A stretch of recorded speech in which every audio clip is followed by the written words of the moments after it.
자, 2016 6월 평가원 모의고사 화작 같이 보도록 하겠습니다. 자, 이번에 화법과 작문은 난이도가 굉장히 쉬운 편이었죠. 그렇기 때문에 이거 엄매 친구들이 많이 화작으로 도망오려는 친구들이 있습니다. 여기도 지금 앞에 앉아 있어요. 원래 선생님 혼자 해설가 하려고 그러는데 엄매에서 화작으로 도망오려는 애들이 화작 어떤 느낌인가 한번 봅시다. 그러고 여기 앉아 있는 거야 지금. 그래 뭐 그런 생각을 하고 있는 친구들이 지금 많아요.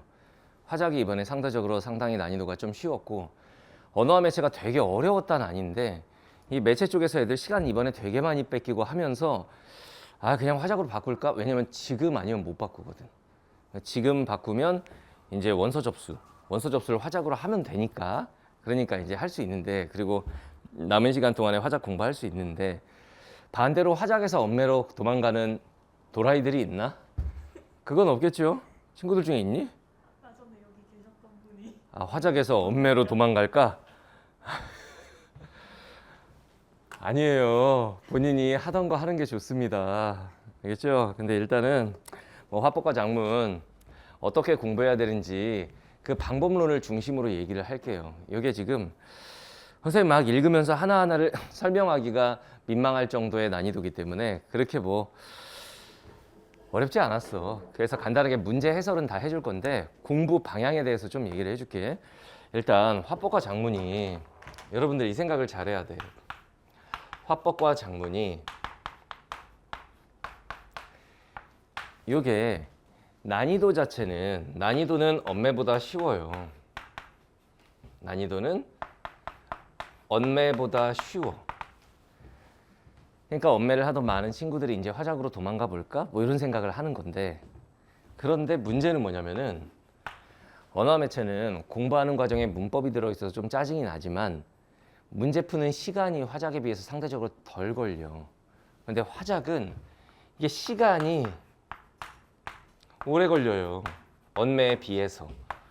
왜냐면 이게 지문 하나하나를 다 읽으면서 풀어야 하다 보니까 시간이 좀 오래 걸리죠. 그지? 그리고 또 중요한 게 뭐냐면은 이게 같은 점수라면 표준 점수가 높겠어, 낮겠어? 표점이 낮아요. 엄매보다. 같은 점수라면 표점이 낮아. 그래서 항상 선생님이 화작 선택자들한테 뭐라고 하냐면 너네는 다 맞아야 엄매 한두 개 틀린 거랑 똑같기 때문에 무조건 다 맞아야 된다. 이런 얘기를 항상 합니다. 표점이 높지 않아서. 알겠죠? 이걸 감안하고 여러분들은 화작을 한 거란 말이야. 그럼 결과적으로 우리 화작을 하는 친구들은 목적이 뭐가 돼야 되냐면은 이걸 다 고려하면 15분 안에 컷을 하고 안 그러면 공통 영역에서 시간이 부족하단 말이야. 15분 컷하고 그 다음에 다 맞아야 돼. 화작의 목표는 이게 돼야 돼. 15분 안에 다 풀고 다 맞기. 이게 돼야 된다고. 무슨 말인지 알겠죠? 근데 많은 친구들이 이번에 화작을 보고 나서 어떤 얘기를 하냐면 선생님 저 화작 그동안 공부 하나도 안 했는데 다 맞았어요. 그럴 수 있어 이번 시험이. 그러다 보니까 애들이 이렇게 엄매에서 화작으로 도망오려는 애들도 있고 됐다 남은 기간에도 화작은 굳이 공부 안 해도 되겠다 이렇게 생각하는 바보들이 많아요. 그런데 화법과 작문이 뭐 재작년도 그랬고 4년 전도 그랬고 간혹 한 번씩 화작이 약간 난이도가 높게 가는 경우가 있어. 그렇게 되면 애들이 2개, 3개씩 막 틀립니다. 그렇게 치면 표점 기준으로 엄매로 치면은 4개, 5개 틀린. 그렇게 돼버리는 거야. 그렇기 때문에 화작도 제대로 준비를 하고 시험장에 가야 돼. 그러니까 예를 들면 이런 아이들. 엄매로 이번에 시험을 봤는데 화작의 느낌을 한번 보려고 앉아있는 이 친구들. 화작으로 바꿀까? 화작으로 튈까? 이런 친구들 있지. 왜냐면 화작은 공부 별로 안 해도 왠지 다 맞을 수 있을 것 같거든. 친구들 보니까 학교 친구들 쟤 나보다 공부 못하는데 화작 다 맞았대. 이런 애들이 있다 보니까 이런 선택을 하는 경우들이 있는데 그 선택을 존중을 하지만 이런 장단점이 있다라는 걸 우리가 생각을 해야 돼. 알겠죠? 그럼 남은 기간 동안에 화작은 도대체 뭘 공부해야 하는 것이냐? 화작의 공부 대상이 무엇이냐? 잘 보면 이게 개념으로 승부 보는 파트는 분명히 아닌 것 같은데 약간 비문학 비슷한 느낌을 주거든. 비문학 독서 파트 보면은 문학하고 문법은 개념 학습을 열심히 해야 되잖아. 그런데 이 화작 같은 경우에는 읽어보고 문제 풀면 웬만하면 다 풀 수가 있어. 개념으로 승부 볼 파트가 아닌 것 같아. 거기 보니까 얘 한번 풀어봤네. 근데 틀렸어요. 근데 틀렸어? 바꾸지 마. 일로 바꾸면 안 돼. 이런 경우에 일로 바꾸는 거 아니야. 무슨 말인지 알겠지? 자, 봐봐. 그래서 여러분들이 뭐를 공부를 해야 되는 것이냐. 화작의 학습 방향. 학습 방향에 대해서 좀 얘기를 할게요. 일단은 첫 번째, 여러분들이 생각 잘해야 되는 게 일단 개념 학습 약간 해야 돼요. 예를 들면 이번에도 선택지에 어떤 말이 나오냐면은 준 언어적 표현을 활용하여 이런 말이 나와. 예를 들면 봐봐, 얘네 화작 공부를 안 한 아이들, 엄매에서 지금 튀려고 하는 아이들 화작으로 준 언어적 표현이 뭐야? 행동이나. 그렇죠. 행동 이런 거는 비언어적 표현이야. 준 언어적 표현이 아니야. 이런 것들이 문제가 되는 거야 이제. 그러니까 이런 개념어들에 대한 공부를 살짝은 해야 돼. 뭐 많이 할 건 없는데 살짝은 해야 되는 거고, 그 다음에 여러분들 지문 유형 학습해야 돼요. 그러니까 다시 말하면 지금 예를 들면 지금부터 화작을 제대로 공부를 해보겠다 하는 친구들은 지문 유형 학습, 이게 무슨 말이냐면은 화법에 지문 유형이 뭐가 있는 줄 알아? 그러니까 봐봐, 대화, 발표, 강연, 토의, 토론, 면접, 협상 막 이런 것들이 있는 거야. 이게 유형별로, 예를 들면 시하고 소설은 글이 전개되는 게 완전히 다르잖아. 그런 느낌인 거야. 그러니까 화법에서 이 글이 전개되는 방향 자체가 발표 지문과 토론 지문과 면접 지문 이런 건 다 달라요. 이런 지문 유형 학습을 좀 할 필요가 있어. 발표 지문은 처음에 자기소개를 하고 나서 화제 제시하고 그 화제에 대해서 구체적으로 설명을 하면서 청중과 상호작용하는데 그 과정에서 자료를 한 3-4개 제시하면서 자료 활용 문제가 나올 수도 있고, 그 다음 끝부분에서는 당부의 말을 하거나 발표 내용을 요약 정리하고 마무리한다. 이 흐름이 있는 거야. 이 흐름을 공부를 한 친구들은 지문을 읽을 때 굉장히 자연스럽게 읽을 수가 있어요. 그런데 그런 것 자체가 좀 낯선 친구들은 뭐지 이거? 이거 내가 다 기억할 수 있는 건가? 막 이런 생각을 한다고. 지문 유형 학습. 무슨 말인지 알겠죠? 그리고 독해 포인트 자체가 다르다고 그랬지. 독해 포인트 자체가 화법과 독서, 비문학은 달라요. 장문과 비문학은 약간 유사한데 화법하고 비문학은 독해 포인트 자체가 달라. 이런 것도 우리가 좀 생각을 해야 되거든. 그리고 문제 유형 학습을 해야 돼. 문제 유형 학습. 그러니까 예를 들면 화작하는 친구들, 선생님이 답답한 게 뭐냐면 화작을 하고 있는 친구들도 너넨 지금 화작으로 도망 오려는 친구들이고, 화작을 하고 있는 친구들한테 선생님이 야, 발표 지문이 나왔다고 했을 때 문제 유형이 뭐가 있니? 그럼 대답을 못해. 문제 유형이 고정돼 있거든. 일단 첫 번째, 말하기 전략에 대한 문제가 첫 번째 문제로 나와. 그 다음 두 번째, 자료 활용 문제가 두 번째로 나오게 돼 있어. 그 다음 세 번째, 그 발표를 들은 청중의 듣기 활동에 대한 문제가 나와. 정해져 있는 거거든 이거. 그러면 각각의 문제 유형은 어떻게 풀어야 되는 것인가, 이런 거에 대한 공부를 한 해와 안 한 해는 시험장에 갔을 때 천지 차이가 나요. 근데 그냥 읽고 풀어도 거의 다 맞추다 보니 화작은 공부 안 해도 되는 과목, 그래서 나는 화작을 하는 거야, 나는 화작러야 막 이런단 말이야. 그러면 그 시간에 나는 대신 다른 과목 열심히 할 거야 라고 얘기를 하지? 안 해. 이게 문제인 거야.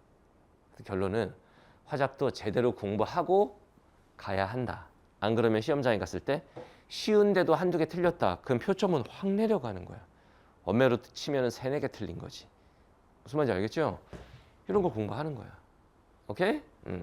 자, 시험지를 좀 보겠습니다. 35, 6, 7. 일단 구성을 쓱 봐요. 화법 지문, 발표 지문 하나가 있고, 그 다음에 화작 융합 지문이 하나 있고, 그 다음에 장문 단독 지문이 있죠. 신유형이 아니에요. 항상 이렇게 출제가 되어 온 거지. 그치? 그리고 이때 문제 푸는 순서는 어떤 애들은 이거 단독 지문 첫 번째 지문 풀고 그 다음 세 번째 지문 풀고 중간에 껴있는 긴 지문을 나중에 푼다 막 이렇게 하는데, 아니야. 순서대로 푸는 거야. 순서대로. 알겠지? 자, 첫 지문 보겠습니다. 일단 이렇게 하는 거죠. 이 지문의 정체성부터 파악해야 돼. 다음은 학생의 주제 발표이다. 아, 발표 지문이구나. 이렇게. 알겠지? 발표 지문이구나. 머릿속으로 아, 발표 지문은 이런 식으로 흘러가지. 이렇게 소개하고 화제 제시하고 그 다음에 설명하는데 중간중간에 자료 있고 이런 식으로 흘러간다라는 게 예상이 돼야 되는 거야. 그게 학습의 대상이거든. 알겠죠? 그리고 글을 읽을 때는 봐봐. 독서 파트와 뭐가 다르다고 그랬어, 선생님이. 애들은 그냥 비문학처럼 읽고 풀면 돼 이렇게 생각을 하는데 화법하고 독서는 좀 차이가 있죠. 독서 파트 같은 경우에는 글의 세부적인 내용, 지문의 어떤 세부적인 내용에 대한 내용 이해와 기억이 중요하지.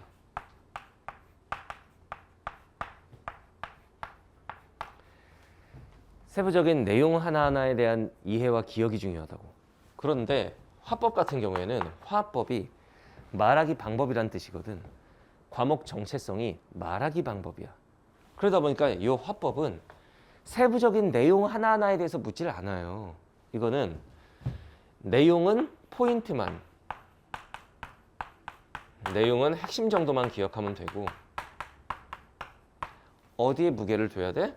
말하기 방식.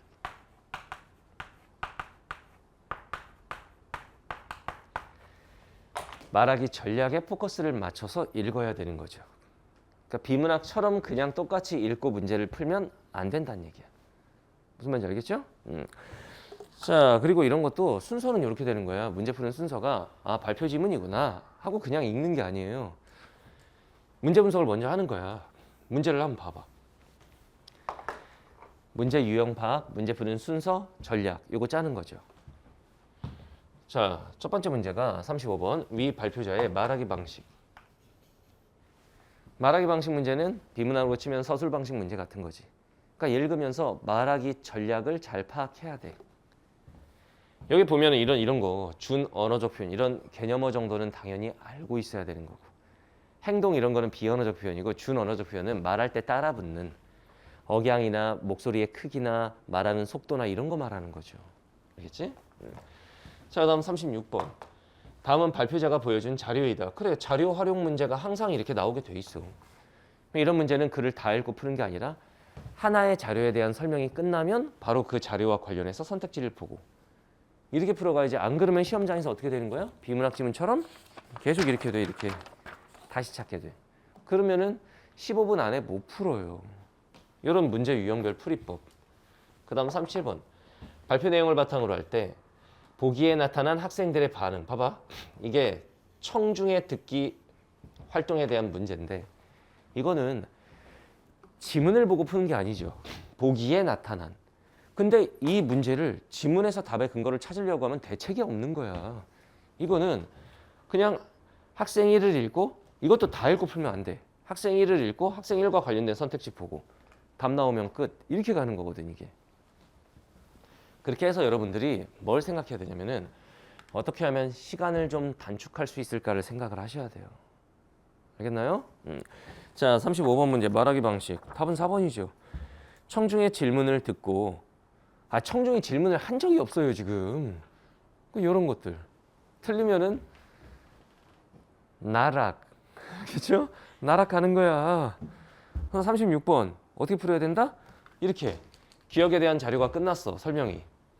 요 문단이 끝났어. 그러면은 그 관련된 자료 선택지 1번, 2번 따져보고 이런 식으로 가야 돼. 그 다음 니은에 대한 자료 여기 있죠. 그러면 두 번째 문단 읽고 니은과 관련해서 또 풀고 그 다음에 디귿에 관한 자료에 대한 설명 끝나면 또 풀고 이렇게 하면 쉽게 풀 수 있어요. 글을 다 읽고 어떤 자료를 어떻게 활용했는지를 다 기억하기가 힘들어요. 그러니까 이거는 부분 끊어서 풀어야 되는 문제인 거야. 이런 게 중요한 거거든. 그럼 답은 4번이죠.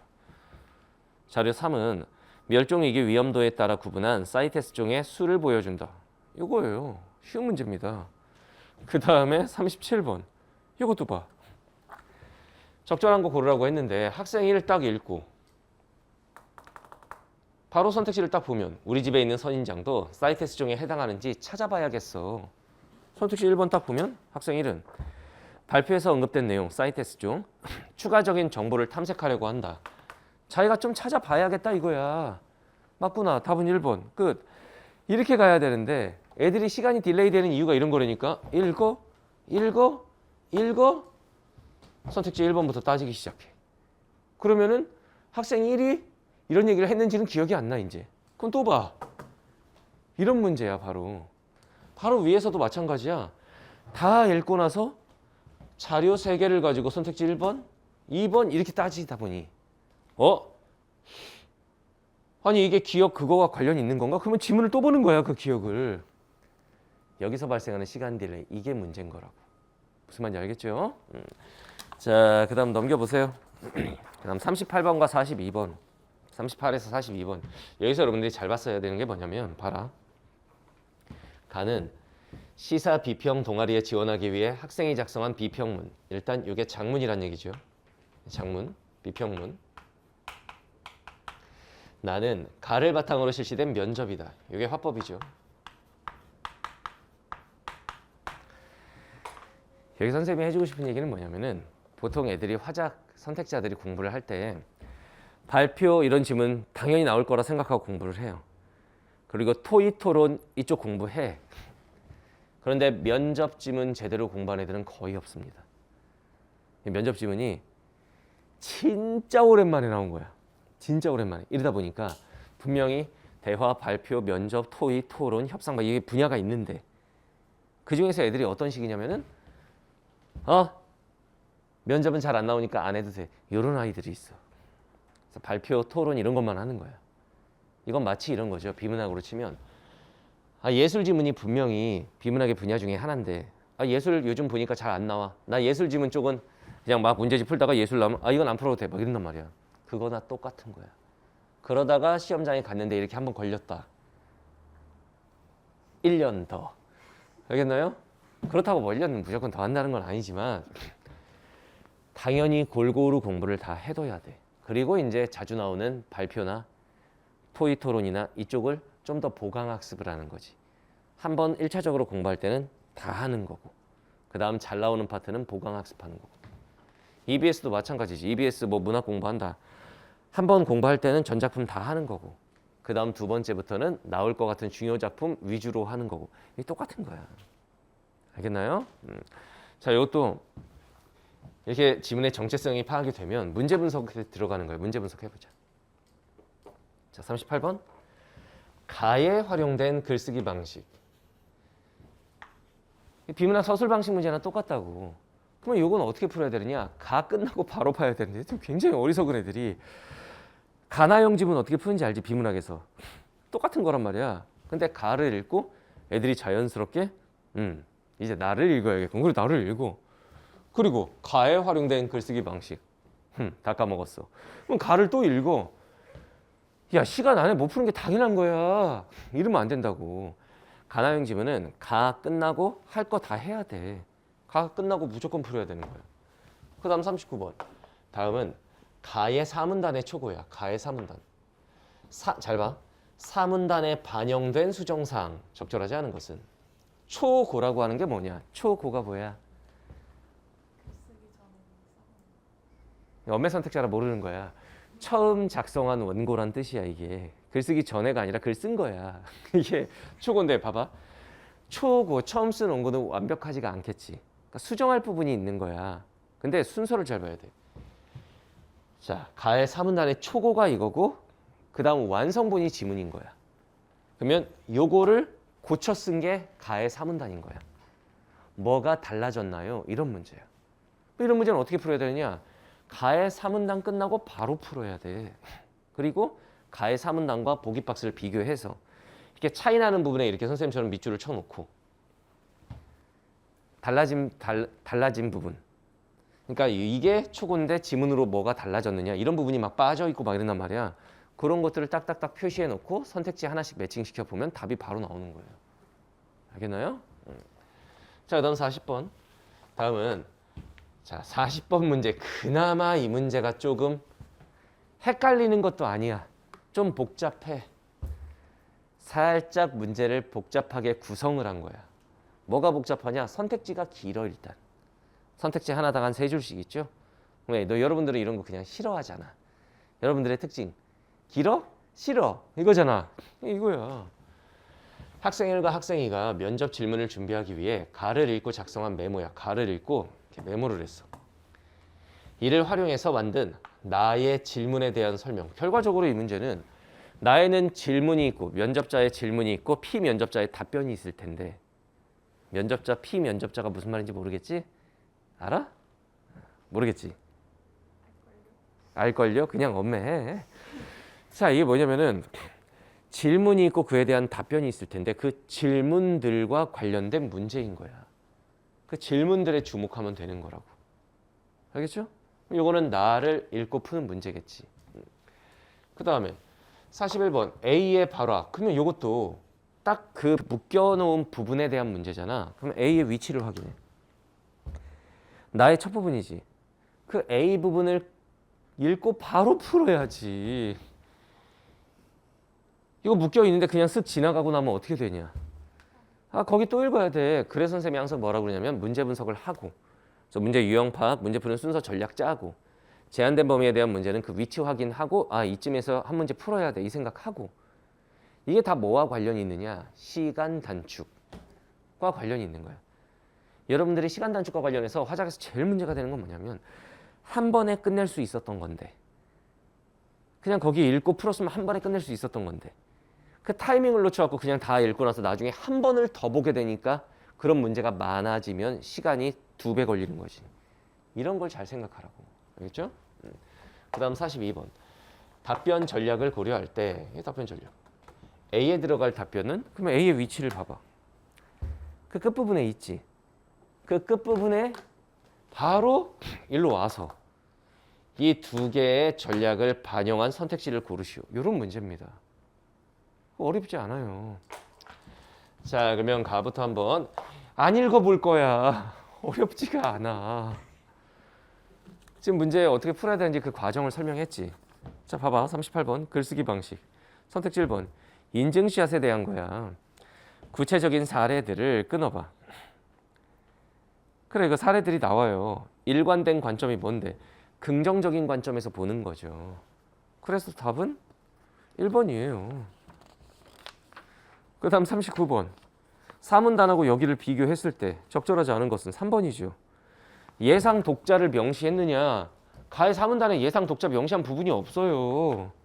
그러니까 답은 3번인 거야. 그러니까 이런 건 어떻게 푸는지만 알면 2개를 비교해서 각각 차이나는 부분에 여기 밑줄 치고 저쪽에 밑줄 치고 해가지고 선택지 딱 보면은 된다. 알겠죠? 자, 그 다음 40번. 40번을 좀 봐줄게. 봐봐. 선택지 1번. 가의 기억과 관련하여. 그러면 이럴 때는 가의 기억 한번 봐야 되는 거죠. 인증샷은 우리가 흔히 볼 수 있는 풍경이다. 화제의 시의성에 관해 작성한 메모 1의 내용은 끊어봐. 시의성이 뭐냐? 시기적으로 의미가 있느냐? 즉 최근 이야기냐? 이런 얘기인데 그럼 메모 1을 보면은 인증샷 현상이 현재의 사회적 상황을 반영했나? 이게 시의성이란 말이야. 그럼 나에서 화제를 선정한 이유를 묻는 학생 1의 질문. 그럼 나에서 학생 1이 뭐라고 질문하는지를 잘 봐봐요. 학생 1의 질문 중에 그런 게 있으면 되는 거야. 그러니까 무슨 말인지 알겠지? 그런 식으로 매칭 시켜가지고 풀면 되는 거야. 오케이? 그럼 선택지 2번 봐봐. 가의 니은과 관련하여 가의 니은 한번 봐봐. 인증샷에는 인증샷 현상을 부정적으로 바라보는 이들은 부정적으로 바라보는 사람들에 대한 얘기인데 그러면 필자와 상반되는 관점의 문제점에 관해 작성한 메모 2의 내용은 끊어봐. 일단 필자의 관점은 긍정적인데 상반되는 관점은 부정적일 거 아니야. 그럼 메모 2를 봐봐. 필자와 상반된 관점, 즉 부정적 관점의 문제점이 뭐지? 요거. 그럼 나에서 현상을 부정적으로 보는 관점의 문제점을 묻는 학생 1의 질문. 그것도 이제 찾아보면 돼. 학생 1의 질문 중에. 그 부정적인 관점에 대해서 묻는 질문이 있단 말이야, 지금. 알겠죠? 이런 식으로 매칭시켜 가는 거야. 선택지 3번 봐봐. 가의 디귿과 관련하여 가의 디귿 봐봐. 그러나 인증샷에는 운동이나 독서 등 자기 개발과 관련된 것도 있다는 점에서 인증샷 현상의 긍정적 측면, 긍정적 측면. 이게 필자의 관점이고. 선택지 3번. 다양한 관점을 살폈는지에 관해 작성한 메모 2의 내용은 끊어봐. 메모 2에 보면 한쪽의 관점만 살핀 것은 아닌지, 즉 다양한 관점을 살폈는지 이건데 좋다 이거야. 나에서 쓰기 과정에서 검토한 관점들을 그래서 밝혔는지 여부를 묻는 학생 2의 질문. 즉 학생 2가 쓰기 과정에서 검토한 관점들을 그래서 밝혔는지 여부를 물어봤느냐. 다시 말하면은 쓰기 과정에서 검토한 관점들은 긍정적 관점들과 부정적 관점들을 말하는 걸 거 아니야. 그걸 그래서 제대로 밝혔는지를 물었느냐. 그거 그렇지가 않아요. 학생 2의 질문이. 그냥 학생 2의 질문은 다양한 관점을 충분히 검토하셨나요? 이렇게만 물어봤지 검토한 관점들을 글에 충분히 반영했는지를 점검했나요? 이렇게 물어보지 않았어요. 그러니까 답이 3번인 거야. 그러니까 이런 문제는 대강 슥 보고 나서 선택지를 보면 다 맞아 보여. 5개가 다 맞아 보여. 그러니까 이런 문제가 바로 뭐냐면은 그나마 변별력이 있는. 그래서 선택지가 일단 문제도 길고 선택지도 길고 선택지를 보면은 가의 이것과 나의 이것을 결합해서 묻고 있지. 이런 문제는 마치 비문학에서 보기 박스 길고 선택지도 긴 문제들 간혹 나오잖아. 문학에도 그런 경우가 있고 선택지가 막 3줄, 4줄씩 있는 그런 경우에 선생님이 뭐라고 그래? 선택지를 잘 잘라가면서 답을 결정하는 키워드를 잡아가면서 선택지를 좀 섬세하게 봐야 한다라고 하잖아. 이게 그런 문제인 거예요. 그러니까 여러분들이 시험장에서 문제 풀면서 이런 문제를 좀 조심하면 돼. 떠올려야 되는 게 뭐다?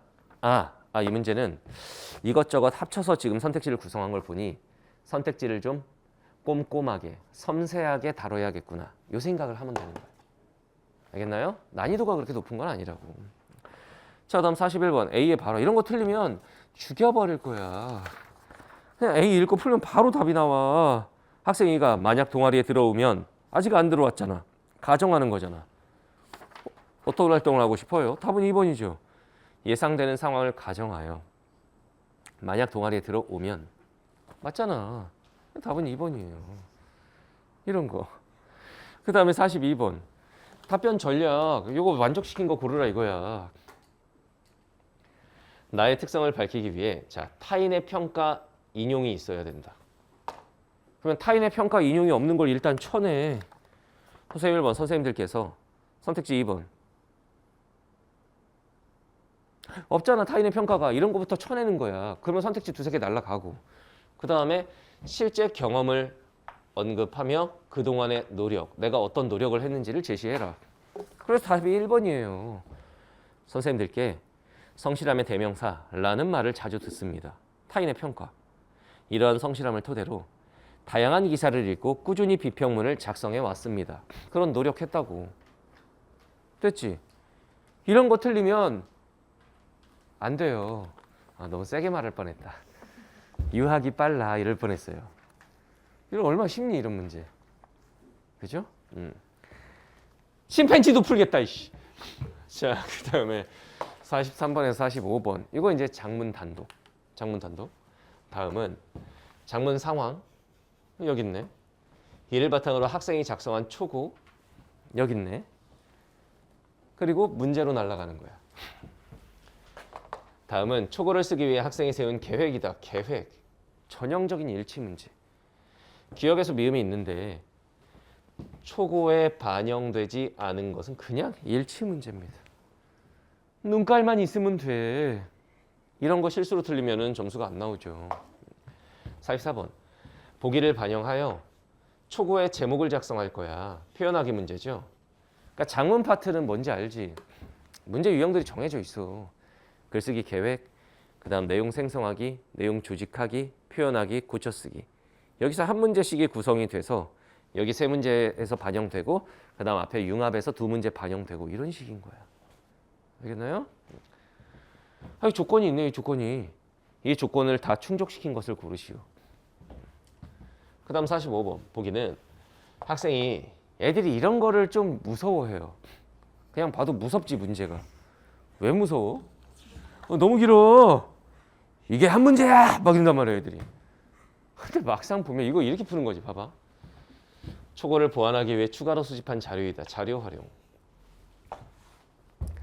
선생님 자료 활용 문제 아까 있었잖아요. 그건 화법이었고 이건 장문이잖아. 자료 활용 문제. 적절하지 않은 것은 봐봐. 이걸 언제 다 읽고 선택지를 이걸 따지지? 이렇게 생각하면 어려워지는데 이렇게 풀려고 그랬죠. 기억 읽고 기억 관련된 선택지 가. 선택지 1번. 그 다음에 니은 읽어. 니은 관련된 선택지 봐. 뭐 이런 식으로 간다라는 거야. 무슨 말인지 알겠지? 자, 그러면 지문을 미식 관광에 대한 거야. 내용도 어렵지가 않아. 뭐 이걸 같이 읽어. 그냥 문제 보자. 봐봐 그럼. 44번. 반영되지 않은 것은 5번이죠. 지역의 관광객 증가와 관련하여 그런 얘기가 나오긴 해. 미식관광을 활성화하면은 지역의 관광객도 증가할 수 있는데 미식관광 정책의 시행 전과 후를 비교한 내용이 없어요. 지문에. 답은 5번이죠. 아까부터 선생님이 뭐라고 그러니? 지문에 없어요. 학생이가 이런 질문을 한 적이 없어요. 막 이러잖아. 그러니까 비문학으로 치면 일치문제 같은 그런 문제야. 그 다음 44번. 야, 이런 건 좀 써놓고 풀어. 3, 4문단에 제시된 미식관광의 각 효과. 그러면 3문단에 하나, 4문단에 하나. 3문단에 하나는 뭐야? 지역 식문화, 지역의 식문화 발전. 그 다음 4문단은 지역 경제 발전. 이 두 가지. 그러니까 이런 거는 예를 들면 식문화, 그 다음에 경제. 이거를 포괄해야 된다는 얘기잖아. 둘 다 들어가야 돼, 둘 다. 이 얘기가 둘 다 들어가야 돼. 그 다음에 문단별로 단어를 찾아 활용하라는 게 그 단어가 이겁니다. 식문화 경제가 두 개 다 들어있어야 돼, 일단 기본적으로. 그리고 미식 관광에 대한 긍정적 관점이 드러나야 돼. 그러니까 답은 4번이에요. 지역의 식문화, 경제, 키워드 둘 다 들어가고 기여하는 방안, 미식 관광. 긍정적이다. 기여한다. 알겠나요? 자, 그 다음에 남은 문제는 이제 45번 하나. 자, 이것도 봐봐. 기억 전문가 인터뷰를 읽고 바로 선택지 1번 보면 기억을 활용하여 끊어봐. 선택지가 기니까 좀 섬세하게 다뤄야겠구나 이 생각해야지. 최근의 관광 정책들이 지역 내 맛집 홍보에 집중돼 있다는 것을. 그래. 기억의 내용. 국내 지역들이 진행 중인 노력이 음식 관광에 머물러 있다고 보는 이유로 오문단의 내용을 보관. 오문단이 그것과 관련이 있느냐. 그 오문단을 봐봐. 그런 노력이 아직 음식 관광에 머물러 있는 경우가 많다. 이런 말이 나오죠. 그거 맞잖아. 제끼고. 2번 디귿을 활용하여 끊어봐. 디귿에 있는 신문기사. 지역 대표 미식 식당이 관광객들의 여행 기간 결정에 미치는 영향력을 끊어봐. 야, 이거는 봐봐. 디귿은 최근 몇 년간 대표이거는 뭐 관광객수 1위를 차지하는데 막 읽어봐 여러분들이. 그리고 이 표를 봐봐. 이거는 지금 경제적인 측면, 소비액 이런 게 나와 있지. 여행 기간 결정에 미친다, 영향을 미친다 이게 아니잖아 지금. 그러니까 답은 2번이에요. 어렵지 않아요. 이런 거라고. 알겠나요? 작문은 그나마 독서 영역 문제 푸는 것과 유사하게 풀어도 어느 정도는 비슷한데 차이가 뭐가 있냐면 비문학은 진짜 세부적인 내용의 이해와 기억이 중요하다고 그랬죠. 근데 작문은 세부적인 내용은 포인트 정도 확인하면서 글쓰기 전략에 좀 더 무게를 둬야 한다는 거. 알겠어요? 그게 다르다. 자, 이제 종합을 해보자. 종합을 해보면 일단 화작 친구들 긴장해야 되는 게 이런 친구들이 많아요. 엄매하다가 안 되겠군. 화작으로 런 이런 친구들이 이번에 상당히 많습니다. 그래서 매년 보면 어떠냐면은 처음 수험생활 시작할 때는 화작과 엄매의 선택 비중이 여기 30, 여기 70, 엄매가 한 70%야. 근데 막상 수능 응시인원을 보면 화작과 엄매가 비슷하죠. 또는 화작이 더 많거나. 이게 왜 그러느냐? 6평 보고 나서 9평 보고 못 바꿔. 6평 보고 이때가 마지막 기회야. 이때 이렇게 바꾸려는 아이들이 생깁니다. 그래서 화작 선택자들은 많은 아이들이 엄매에서 넘어올 거예요. 그러니까 여러분들은 좀 더 긴장을 하셔야 된다. 근데 너무 쫄 거 없어. 왜냐? 엄매를 하다가 넘어왔다? 1등급이 아니란 얘기야. 엄매 하면서 1등급이 나오면 왜 넘어오겠어. 그러니까 너무 강자들이 넘어오는 거 아니니까 두려움에 떨 필요는 없고. 호구들 넘어와. 그렇죠? 또 이렇게 말하면 또 그렇지. 그러니까 솔직히 엄매 하는데 1등급이 나온다. 그럼 넘어가겠냐? 그럼 안 넘어오죠. 그러니까 겁먹을 필요는 없다. 단 여러분들 이거 명심해. 그냥 읽고 나 화작 공부 안 했는데 그냥 읽고 풀었더니 다 맞았다. 수능도 이렇게 보면 되겠지. 되긴 개뿔이 돼. 그러다 니네 큰일 나. 무슨 말인지 알겠죠? 반드시 공부를 하고 시험을 봐야 한다. 요걸 명심하세요. 공부는 뭘 해야 되는지는 아까 얘기했죠. 오케이? 자, 평가원모의사 해설 강의는 여기서 마치도록 하겠습니다. 우리는 선생님 본 강의에서 만나도록 합시다. 자, 수고하셨습니다.